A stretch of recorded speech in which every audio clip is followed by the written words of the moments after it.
Right now, somewhere in Japan, a bullet train is silently cutting through a valley at nearly 200 miles per hour, and outside that window there is a view so stunning that people fly halfway around the world just to press their face against the glass.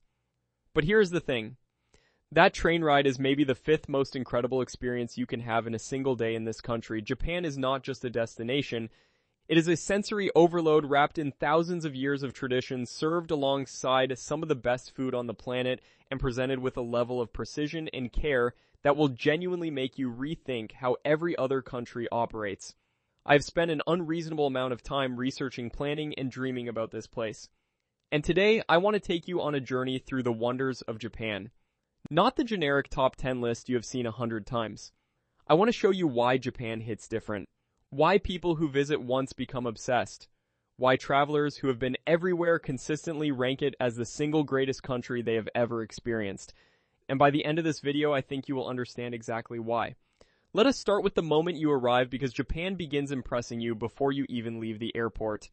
You land at Narita or Haneda, and immediately something feels different. The air inside the terminal is clean in a way that seems intentional. The floors shine, every sign is perfectly placed, and there are no scuff marks on the walls. And then you notice the people. Airport staff bow as you pass. Directions are given with both hands in a gesture of respect. Your luggage appears on the carousel wrapped and handled as if someone actually cared about your belongings. This is not performance, this is just how things work here. You step onto the train that connects the airport to central Tokyo, and that is where the first real wave hits you. The train is on time, not roughly on time, not a few minutes late with an apology. It arrives at the exact second it was scheduled to arrive. Japan's rail system is famous for this, and the numbers are almost absurd. The average delay across the entire Shinkansen network in a given year is measured in seconds. Not minutes, seconds. If a train is more than a minute late, it is considered a significant disruption, and the rail company will publicly apologize. There was a case where a train departed 20 seconds early and the company issued a formal apology to the public. 20 seconds, let that sink in for a moment, and then think about the last time you waited 45 minutes for a bus that never showed up. But the trains are more than just punctual. The Shinkansen, the bullet train, is one of the great engineering achievements of the modern world. It launched in 1964 just in time for the Tokyo Olympics, and it fundamentally changed how humans thought about ground transportation. These trains cruise at speeds that would terrify you in a car, but inside the cabin you barely feel the motion. You could balance a coin on the armrest and it would not fall. The ride is that smooth. And the network connects the major cities so efficiently that flying domestically within Japan often makes less sense than just taking the train. Now let me take you into Tokyo, because this city deserves its own conversation. Tokyo is the largest metropolitan area on Earth. Nearly 38 million people live and work within its sprawl, and somehow it functions. Not just functions, it thrives, it pulses, it overwhelms you with possibility. Every neighborhood is its own universe. Shibuya is controlled chaos with its famous scramble crossing, where up to 3,000 people cross the intersection at once, moving in every direction, and somehow nobody collides. Shinjuku is neon and noise and nightlife stacked on top of itself in layers that go both up into the skyscrapers and down into underground shopping complexes that stretch for miles. Akihabara is electric town where anime culture and technology merge into a fever dream of color and sound. Harajuku is where fashion becomes performance art and young people dress in styles so creative and bold that you will stand on the sidewalk with your mouth open. But here is what catches most visitors off guard. Despite all of this energy, Tokyo is also incredibly peaceful. Walk 10 minutes from any major hub and you will find yourself on a quiet residential street lined with small houses and potted plants, where an elderly woman is sweeping her doorstep and a cat is sleeping in a patch of sunlight. This contrast is one of Tokyo's greatest gifts. It offers you everything and then it gives you space to breathe. And then there are the temples. In the middle of this ultra-modern megacity, you will stumble upon Meiji Shrine, surrounded by a forest of 100,000 trees that were donated from across Japan when the shrine was built over a century ago. You walk through the massive torii gate and the noise of the city simply vanishes. The air changes, the light changes, you are suddenly in a sacred space that feels ancient and timeless, even though millions of people visit every year. That ability to hold the modern and the traditional in perfect balance is something Japan does better than anywhere else on Earth. Let us talk about Kyoto, because if Tokyo is Japan's beating heart, then Kyoto is its soul. This was the imperial capital for over 1,000 years, and it shows. There are more than 2,000 temples and shrines in Kyoto. 2,000. You could visit a different one every day for over 5 years and still not see them all. But let me highlight a few that will genuinely change the way you see the world. Fushimi Inari is probably the one you have seen in photographs. Thousands of bright vermilion torii gates line a path that winds up the mountainside, creating a tunnel of color that seems to stretch on forever. Most tourists walk the first section, take their photos, and turn around. But if you keep going, if you commit to the full hike, which takes about 2 to 3 hours, you will find yourself alone on the mountain, surrounded by nothing but forest, and those endless gates, and the sound of your own footsteps. It becomes meditative. It becomes spiritual, even if you did not come looking for that. Kinkakuji, the Golden Pavilion, sits at the edge of a mirror pond, and on a still day, the reflection is so perfect that you cannot tell which is real, the building or its image in the water. The top 2 stories are covered entirely in gold leaf, and it glows in the afternoon sun in a way that photographs never fully capture. There is a reason this is one of the most visited sites in all of Japan. It stops you in your tracks. And then there is the bamboo grove in Arashiyama, and you walk into this forest and the bamboo towers above you, swaying gently, creating a sound that the Japanese describe as one of the 100 soundscapes of Japan that should be preserved. The light filters through in green shafts, and the whole world narrows down to this single path through these impossibly tall stalks. It is one of those rare places where every single person, regardless of where they come from or what they believe, pauses and feels something. Now, I need to talk about the food because honestly, this might be the strongest argument for booking a flight tomorrow. Japanese cuisine is not just good, it is arguably the most refined food culture on the planet. Tokyo alone has more Michelin-starred restaurants than any other city in the world. More than Paris. More than New York. And the incredible thing is that some of the best meals you will ever eat in Japan will not come from fancy restaurants. They will come from tiny ramen shops with 8 seats and a single chef who has spent 30 years perfecting one dish. They will come from street vendors selling takoyaki, those crispy golden octopus balls that crack open to reveal a molten center that burns your mouth and you do not care because the flavor is transcendent. They will come from convenience stores, and yes, I am serious. Japanese convenience stores sell food that would qualify as a respectable meal in most countries. Onigiri, rice balls with perfectly seasoned fillings, egg sandwiches on milk bread that is so soft it feels like a cloud, fresh sushi that has no business being that good for $3. Sushi in Japan is a completely different experience from what most of the world calls sushi. At a proper sushi counter, the chef selects each piece of fish based on what arrived that morning. The rice is seasoned and shaped by hand at a specific temperature.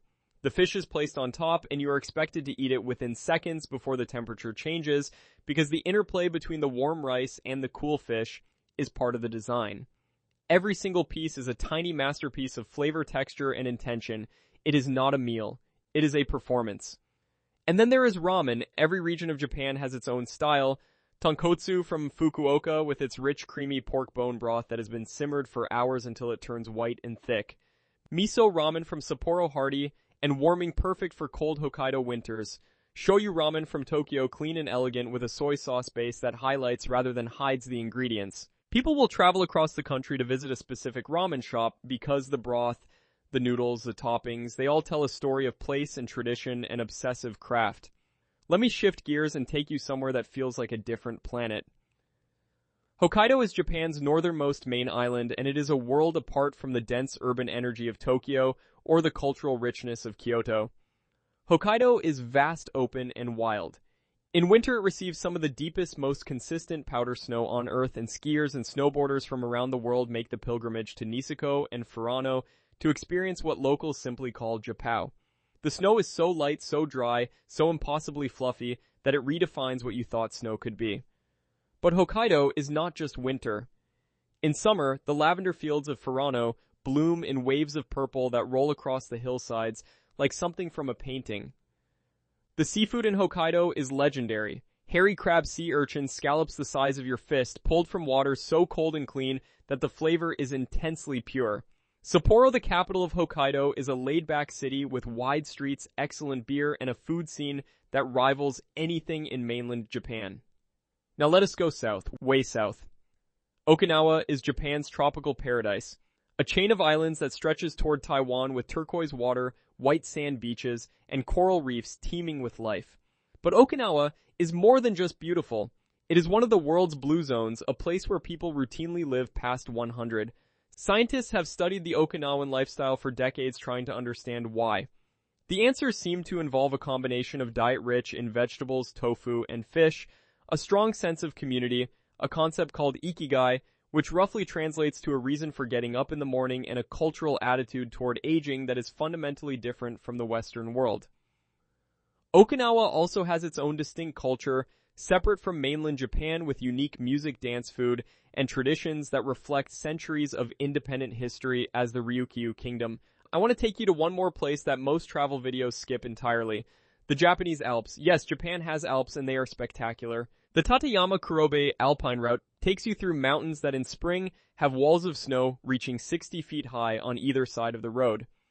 Kamakochi is a highland valley so pristine that the Japanese government has restricted vehicle access to protect it. You hike along crystal clear rivers with the peaks of the northern Alps rising above you, and the silence is almost overwhelming after the intensity of the cities. And scattered through these mountains are onsen towns. An onsen is a natural hot spring bath, and bathing culture in Japan is ancient and deeply important. You soak in mineral-rich water heated by volcanic activity, often outdoors, surrounded by snow-capped mountains or autumn leaves or the steam rising into cold mountain air. It is not just relaxation, it is ritual. It is a way of connecting to nature, to your own body, to the simple pleasure of being warm and still and present. Many visitors say that their onsen experience was the single most peaceful moment of their entire trip. Let me talk about something that threads through everything I have described so far. It is a concept that does not translate perfectly into English, but the Japanese word is omoten nashi. It means hospitality, but that does not capture it fully. Omotenashi is anticipating someone's needs before they even know they have them. It is the taxi driver who opens the door for you with a white-gloved hand.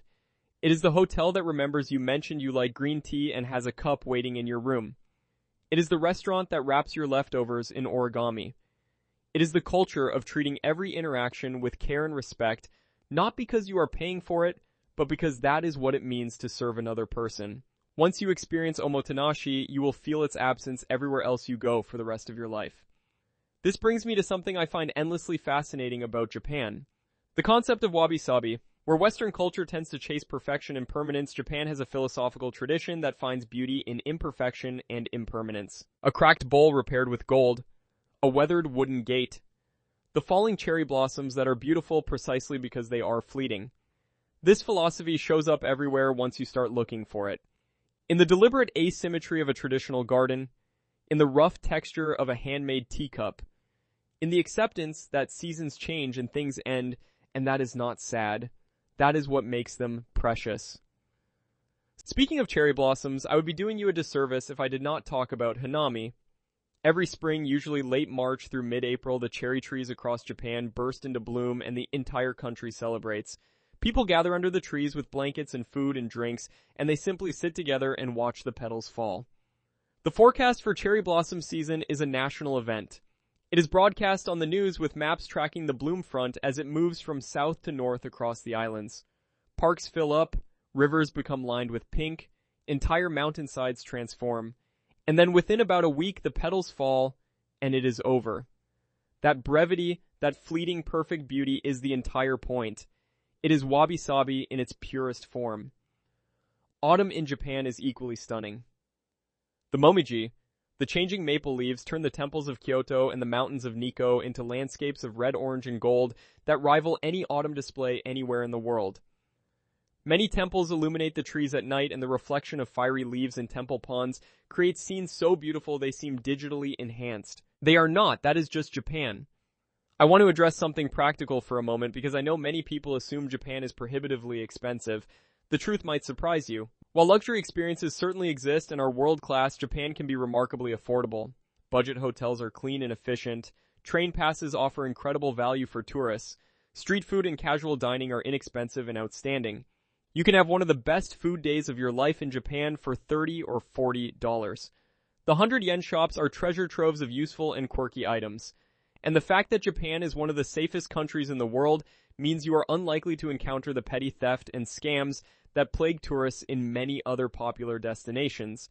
People leave their bags unattended at restaurants. Children ride the subway alone. Wallets that are lost are returned with the cash still inside. The safety and cleanliness of Japan deserve special attention. The streets are immaculate, and here is the paradox: there are almost no public trash cans. People carry their garbage with them until they find a proper place to dispose of it. This is not enforced by fines or cameras. It is simply how people behave. The respect for shared space is so deeply ingrained that littering is essentially unthinkable. Crime rates are extraordinarily low. The cultural emphasis on harmony, on not being a burden on others, on contributing to the collective good, creates an environment that feels remarkably peaceful and secure.